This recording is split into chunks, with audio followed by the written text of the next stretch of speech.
Yan mga kaagri, pang 6th day ng ating seedling dito. So, hindi talaga maiwasan na masisira ng ibon tsaka daga.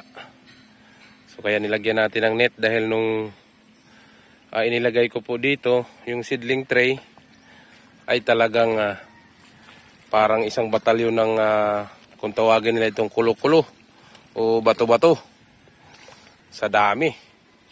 So nag-aalala ko baka walang matira, kaya nilagyan natin ng net.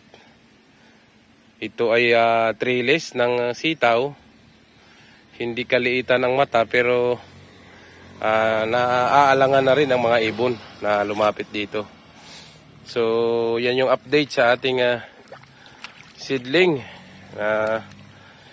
Ang ginamit natin na medium ay itong lupa lang din na nandito sa palayan. Hindi po ito, wala po tayong ginamit na kung ano man, kundi dito lang yung galing sa palayan. So yun yung medyo napapakialaman ng hayop. Kaya ako'y nag-aalala dito, baka lumaki ang sira. So plano ko na isprehan ng amo mamaya pag gumanda-ganda ang panahon. So maulan-ulan pa, applyan ko na siguro ng amo ito. Ayan.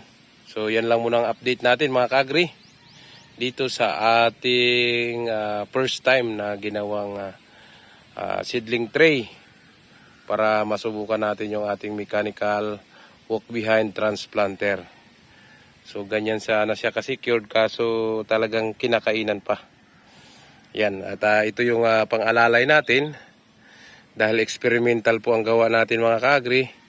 In case na hindi magkaigi itong ating punla na nasa seedling tray, so gagamitin natin yung ating nasa kamang punlaan gamit ang manual. So magma-manual transplanting tayo pagka hindi po magkaigi itong ating nandito sa seedling tray. So sa ngayon ay may mga bawas na talaga.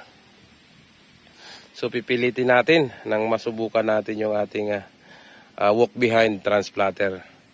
So pipilitin natin maisalba itong ating nasa seedling tray. Iyan lang muna ang ating kaunting dagdag kaalaman o update dito sa ating seedling tray.